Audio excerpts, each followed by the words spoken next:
Okay, तो यहाँ H2SO4 में +6 होता है और H2SO3 में +4 होता है।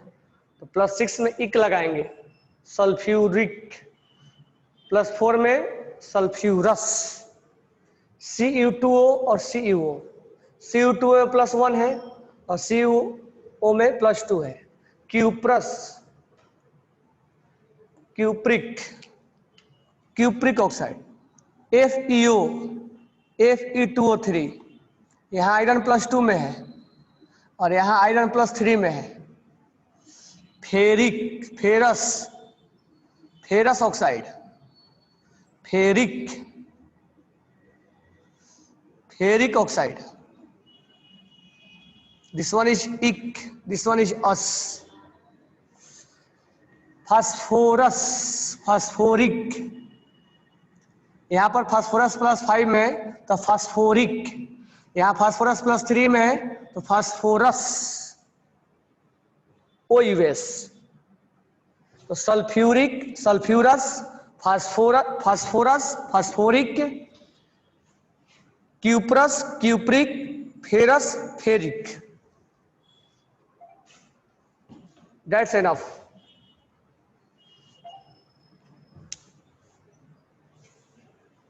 Higher oxidation state ic, lower oxidation state अस।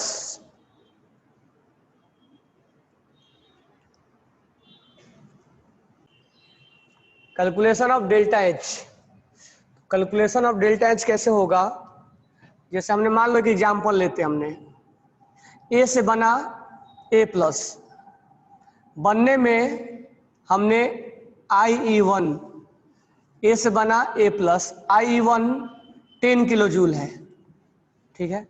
और उसी कंटेनर में B जो है वो एक इलेक्ट्रॉन गेन करके ये B- हो गया, तो ये -20 किलो जूल रिलीज हुआ है। तो उसी कंटेनर में केटायन बना है और उसी कंटेनर में एनायन बना है। यहाँ इलेक्ट्रॉन गेन एंथैल्पी ये लिखा हुआ। तो बोला है कि कैलकुलेट डेल्टा H, कैलकुलेट। देखो ऐसा क्वेश्चन आप वॉल्यूम में बनाओगे तो मिलेगा, बरोबर है, वॉल्यूम में बनाओगे तो ऐसा क्वेश्चन मिलेगा, लेकिन उस क्वेश्चन को हम कैसे करेंगे तो वही मैं एक एग्जांपल पे समझा रहा हूं कि कैसे इस क्वेश्चन को हम करेंगे। Calculate delta H for the reaction, for the reaction. अब डेल्टा H कैसे हम कैलकुलेट करेंगे? अब ये रिएक्शन हुआ है, अब इसमें जब रिएक्शन हुआ है तो रिएक्शन वाला बॉन्ड को हमने नेगलेक्ट करना है, ठीक है। तो अब हमने यहां से जब यहां गया, यहां से जब यहां गया तो इसने 10 किलो जूल हीट एब्जॉर्ब किया होगा। मान लो हमने इसको 10 किलो जूल दिया होगा, ठीक है। तो हमने 10 किलो जूल इसको दिया, वहीं पर इसने जो इलेक्ट्रॉन लूज किया, इसने जो इलेक्ट्रॉन लूज किया उस इलेक्ट्रॉन्स को ये गेन करके B- बन गया और कितना जूल एनर्जी रिलीज कर दिया। तो यहाँ यहाँ IE1 कितना है? +10 किलो जूल, और यहाँ इलेक्ट्रॉन गेन एंथैल्पी कितना है? -20 किलो जूल। ये प्रोसेस होने में 20 किलो जूल एनर्जी रिलीज हुआ है और ये प्रोसेस होने में 10 किलो जूल एनर्जी एब्जॉर्ब हुआ है। तो मुझे बताना है कि ये जब दोनों रिएक्शन करेगा या जब दोनों रिएक्शन होगा तो आउटपुट में कितना डेल्टा H मतलब हीट का कैलकुलेशन कितना है, रिजल्टेंट हीट कितना है। तो कुछ इस तरह से क्वेश्चन हम डेली लाइफ में समझते हैं। हमने 10 रुपया उधार लिया और 20 रुपया हम किसी को उधार दे दिए, तो हमने 10 रुपया लिया एब्जॉर्व किया और 20 रुपया हमने रिलीज कर दिया, तो हमारे पास आउटपुट में कितना बचा? तो निगेटिव में आएगा हमारे पास। तो यानी कि हम यहाँ डेल्टा H का कैलकुलेशन कैसे करेंगे? डेल्टा H इक्वल टू, अब यहाँ पर कैसे होगा? IE1 plus IE2, sorry electron gain enthalpy, यानी इस प्रोसेस होने के दौरान कितना हीट का कैलकुलेशन हम कर रहे हैं। यानी डेल्टा H का मतलब क्या हुआ? कैलकुलेशन, रिजल्टेंट हीट कितना हुआ, रिजल्टेंट हीट। रिजल्टेंट हीट का मतलब क्या हुआ कि आउटपुट में हमें कितना मिला कुल मिला के। आउटपुट में हमें कितना मिला, जैसे हमने 100 रुपया उधार लिया और 50 रुपया हमने डोनेट कर दिया, तो हमारे पास कितना बचा है या हम निगेटिव में हो गए, तो हमारे पास 50 जूल बचा हुआ है, बरोबर है।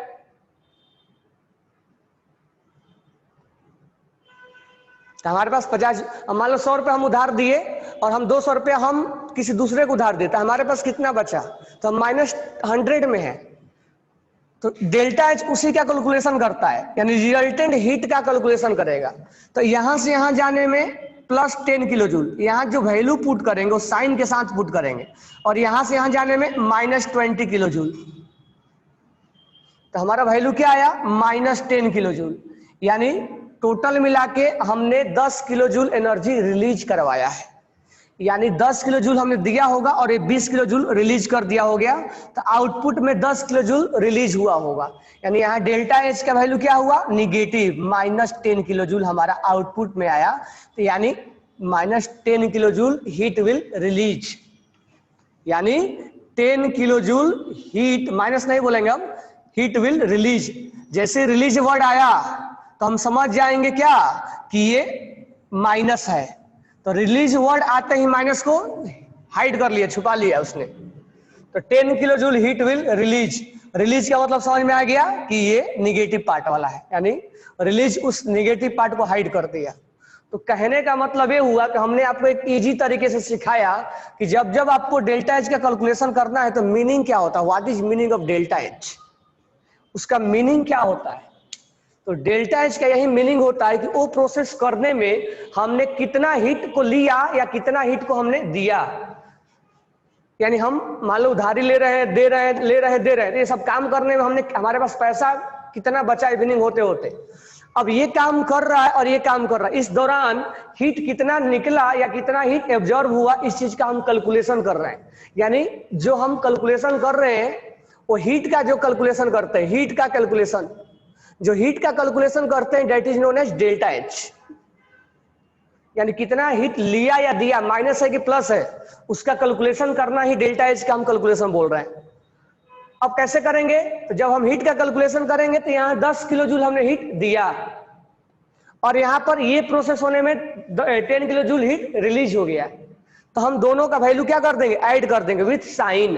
तो add electron gain enthalpy and electron ionisation energy and electron gain enthalpy with sign. तो यहाँ साइन के साथ ऐड करना जरूरी है, क्योंकि जब हम किसी से ले रहे हैं तो प्लस और दे रहे हैं तो माइनस, तो प्लस और माइनस लगाना पड़ेगा ना, तो आपको यहाँ पर विथ साइन पुट करना पड़ेगा। यहाँ साइन जहां रिलीज होगा माइनस, जहां एब्जॉर्ब होगा प्लस, कुल मिला के -10 हो गया। यानी heat will 10 kilo joule heat will release, जैसे रिलीज आया यहाँ माइनस नहीं लगाया, क्यों, क्योंकि उस माइनस को ये क्या कर दिया, ये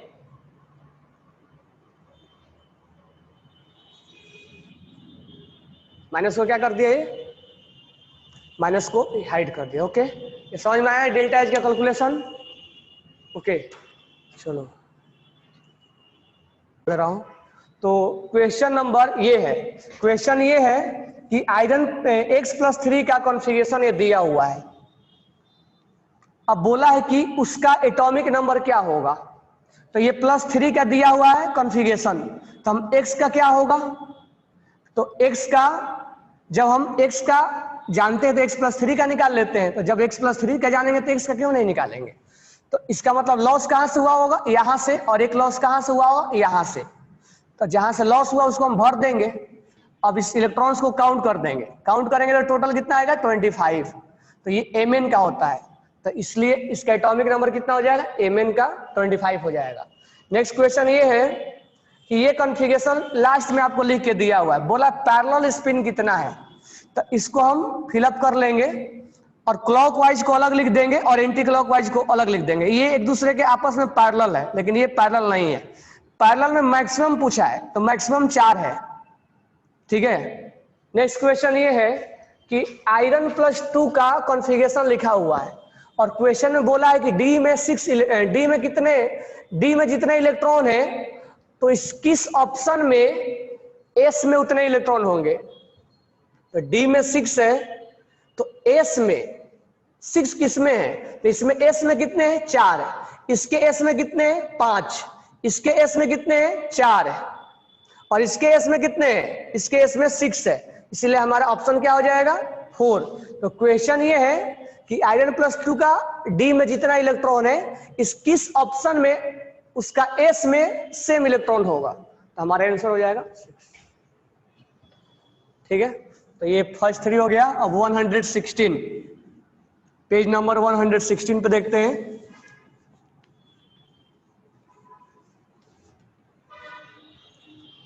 वन 116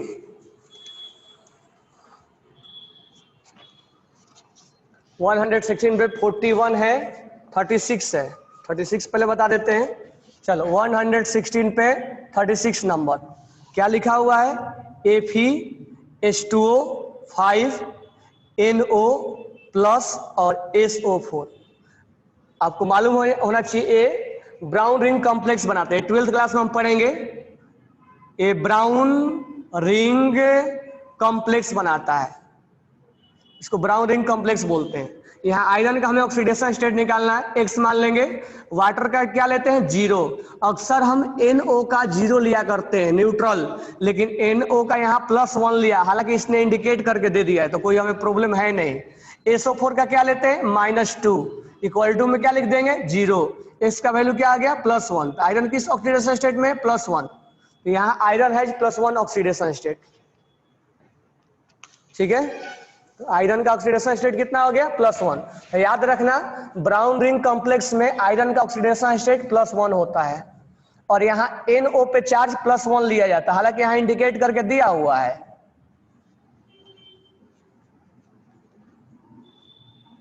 ठीक है, तो 41 36 हो गया।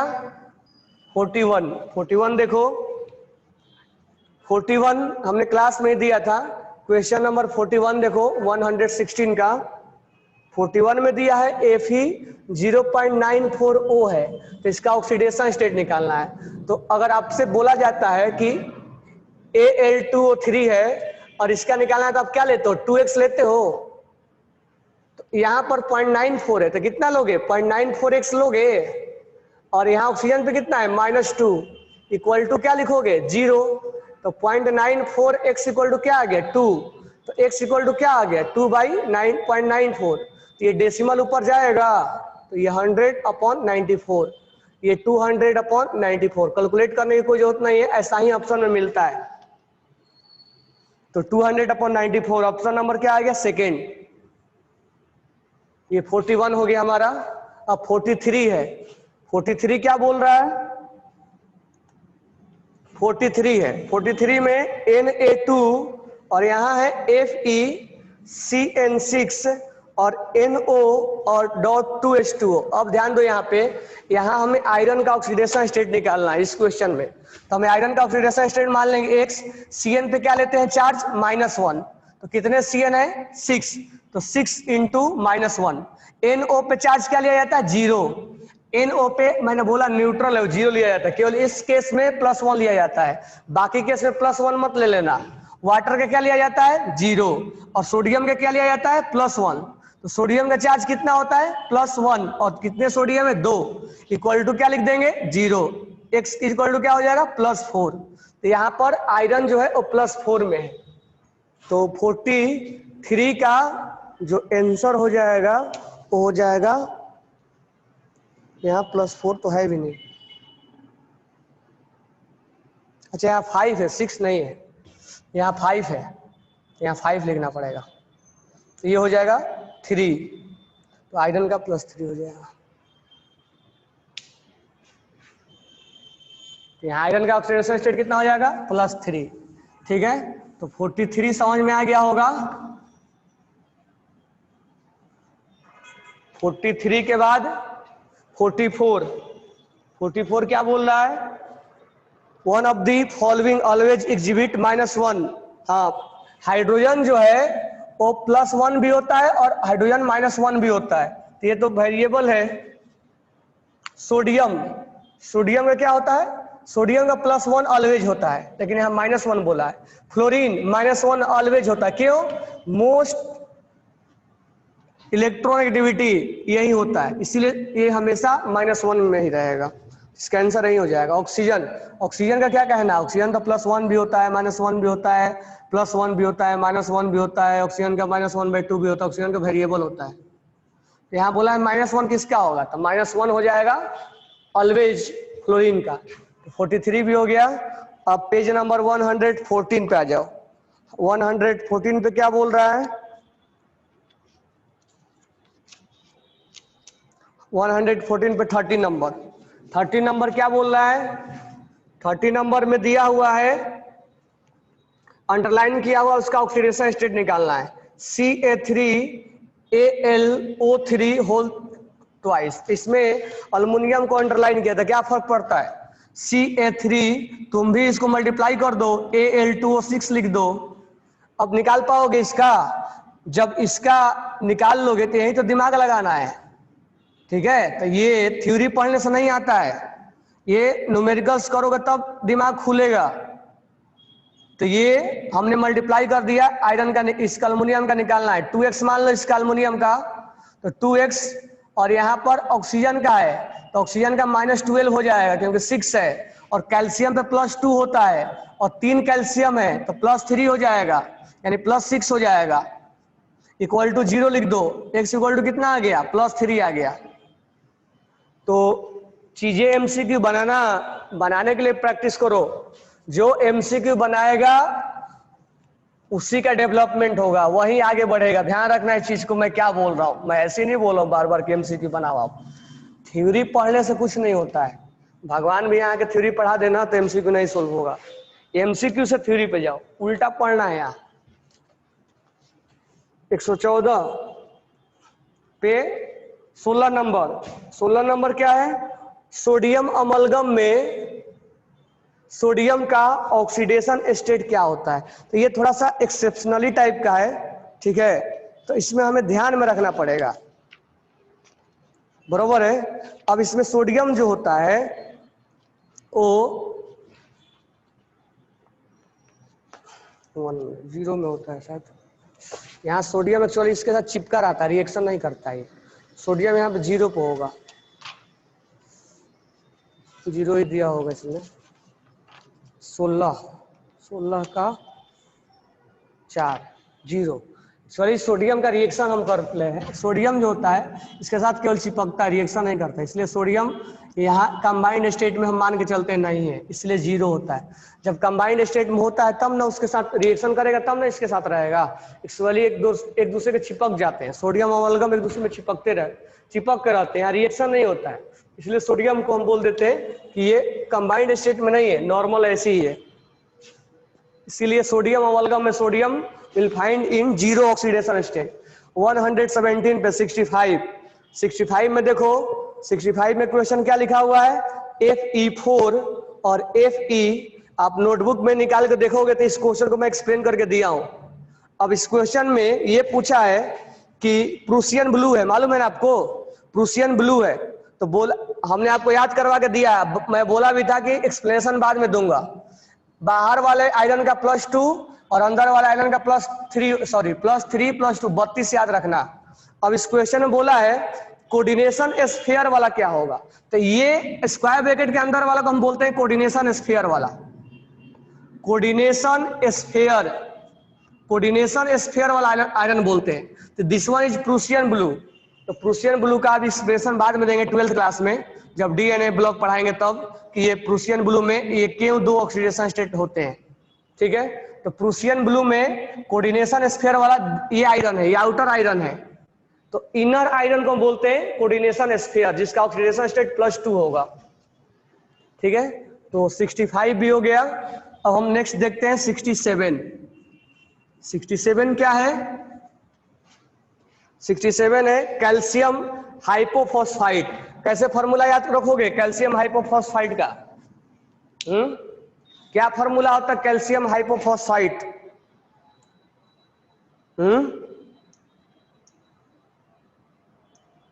फॉर्मूला ऑफ कैल्शियम हाइपोफॉस्फाइड क्या होता है? लिख लो, CaHPO2 होल ट्वाइस। ये है कैल्शियम हाइपोफॉस्फाइड। इसमें किसका निकालना है हमें?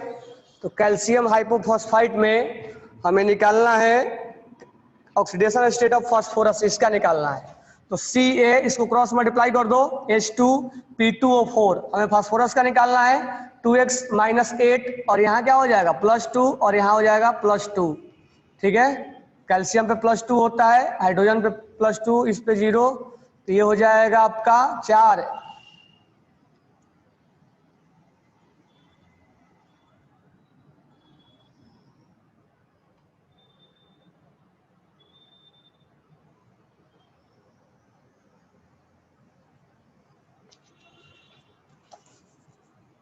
एक 1 minute. Calcium hypophosphite,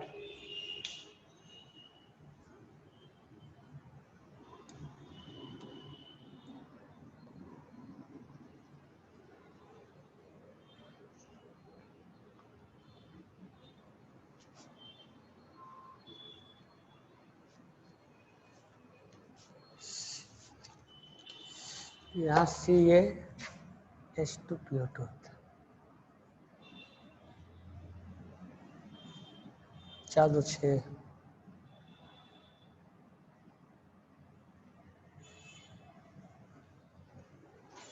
calcium hypophosphite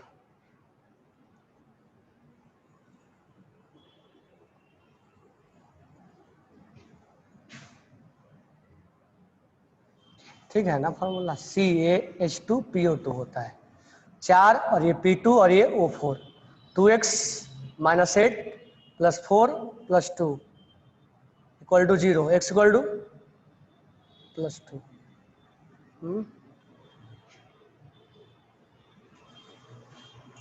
इसमें क्या दिया है, +2 तो आ भी नहीं था। ये 2 हो जाएगा, ये 4 हो जाएगा, ये 2x हो जाएगा, ये 8 हो जाएगा, ये हो जाएगा 2x माइनस, ये हो जाएगा 6 - 8 है, -2 हो जाएगा = 0। x = क्या आ जाएगा 2/2, क्या हो जाएगा 1। फास्फोरस +1 है, मैं इसलिए बोल रहा था कि फास्फोरस कभी 2 में होता ही नहीं, कहीं +4 में होता ही नहीं, +1 में हो जाएगा, +3 में हो जाएगा, +5 में हो जाएगा, लेकिन फास्फोरस +4 में नहीं होता है। क्यों नहीं होता है बाद में हम डिस्कस करेंगे। यहाँ +1 में होगा। तो कैल्शियम हाइपोफॉस्फाइट में याद रखना फॉर्मूला CaH2PO2 होल ट्वाइस होता है। ठीक है, इस पर हम ऐसे भी निकाल सकते हैं कि कैल्शियम को अलग कर दो तो H2PO2 पे चार्ज क्या होगा -1। ठीक है, यहाँ +2, तभी तो क्रॉस मल्टीप्लाई हो रहा है ना दोनों में, तो हम यहां से भी निकाल सकते हैं अलग करके।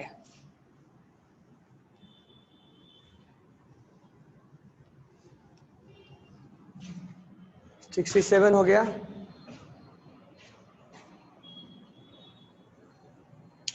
नेक्स्ट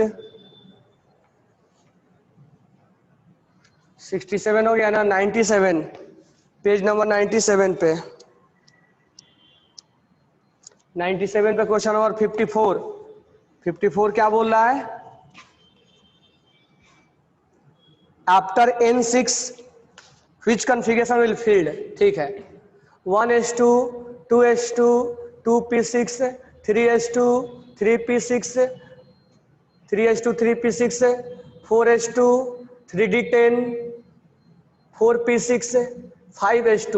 इसमें ऑब्जर्वेशन करके बताओ, क्या ऑब्जर्वेशन करके बताओगे कि इक्वेशन नंबर 54 में जो दिया हुआ है, बोला है कि np6 के बाद क्या भरा जाता है, तो बार बार चेक करो np6 के बाद क्या भरा गया, 2p6 के बाद क्या भरा गया 3s2, भरे कि नहीं भरे। अब 3p6 के बाद तुम क्या भरे, 3p6 के बाद क्या भरे 4s2, यहां भी चेक कर लो 4p6 के बाद क्या भरे 5s2, तो आगे भी ऐसा ही जाएगा। 2p6 के बाद क्या भरे ये, 3p6 के बाद क्या भरे ये, 4p6 के बाद क्या भरे ये, तो np6 के बाद क्या भरोगे n+1 s2 भरोगे या नहीं भरोगे। जब यहाँ 2 है तो यहाँ 3 है, 2 है तो यहाँ 3 है, 4 है तो 5, आगे भी हम चेक कर सकते हैं। यहाँ P6 है तो H2 है, P6 है तो H2 है, तो यहाँ 3n है तो यहाँ n+1 होगा, बरोबर ना। तो 115 का क्या क्वेश्चन है, 31 क्या है, oxidation state of nitrogen is not integer, किसमें इंटीजर नहीं है। ऑप्शन में क्या क्या है, तो ऑप्शन में है आपका, किसमें इंटीजर में नहीं है, NH2OH नाइट्रोजन का x मान लो +2 -2 +1 कितना हो गया ये 0, यहाँ x इक्वल टू क्या हो जाएगा +1 हो जाएगा। Not in integer NH3 x मान लो +3 = 0, x इक्वल टू -3, ठीक है। N2H4 तो यहाँ 2x मान लो +4 मान लो = 0, x इक्वल टू -2, और फोर्थ ऑप्शन क्या है N3H, इसमें इंटीजर में आएगा, तो 3x + 1 = 0, x इक्वल टू क्या हो जाएगा -1/3। इस क्वेश्चन में नॉट इंटीजर है, तो नॉट इंटीजर में ये फर्स्ट सेकंड थर्ड तीनों होगा, क्योंकि क्वेश्चन नंबर 31 में 31 का आंसर कहाँ है, 31 का 4 दे दिया है, तो इसमें जो आंसर है वो वहां पर थोड़ा करेक्शन कर लेना, क्वेश्चन में इंटीजर लिख देना। अच्छा नॉट इंटीजर है, ठीक है, फ्रैक्शन है, नॉट इंटीजर, तो ये इंटीजर है, ये इंटीजर है और ये इंटीजर है, लेकिन ये क्या है फ्रैक्शन है, तो किसमें इंटीजर में नहीं है, ऑप्शन नंबर 4, क्योंकि ये फ्रैक्शन में है, ये इंटीजर में है, ये इंटीजर में है, ये इंटीजर में है, और ये फ्रैक्शन में, तो बोला है किसमें इंटीजर में नहीं है, तो इसमें है फोर्थ ऑप्शन में। 118 में 73 KCrO6 में क्रोमियम का ऑक्सीडेशन स्टेट, 118 पे क्वेश्चन नंबर 73 KCrO3Cl में क्रोमियम का x मान लो, पोटेशियम का +1 -6 और यहाँ ऑक्सीजन का -1, कितना हो जाएगा, ये कैंसिल हो जाएगा, x -7 -6 = 0, x = कितना हो जाएगा +6, क्रोमियम का +6 हो जाएगा, ठीक है। 73 95 पेज नंबर 95 का क्वेश्चन नंबर 19 का क्वेश्चन नंबर 19 क्या है, number of unpaired electron in Fe+2, Fe+2 में कितना अनपेड इलेक्ट्रॉन है, Fe+2 में अनपेड कितना होगा, तो हम कॉन्फ़िगरेशन निकाल देंगे, 1s2 2s2 2p6 है, 3s2 3p6 है, 4s0 और 3d6 होगा, तो ये सब भरा हुआ है, ये खाली है, तो 6 है तो 6 क्या होगा 1 2 3, ये d है 4 5 6, अनपेड कितना आ गया 4, तो अनपेड कितना हो जाएगा, अनपेड = 4, ठीक है। तो ये भी आपका 95 का क्वेश्चन नंबर 19 हो गया 4। अच्छा +3 है क्या, यहाँ +3 है, एक और लूज कर देंगे 5 हो जाएगा, तो अनपेड कितना हो जाएगा 5 हो जाएगा, +3 में 5 हो जाएगा, ठीक है, तो +3 में 5 आंसर आ जाएगा।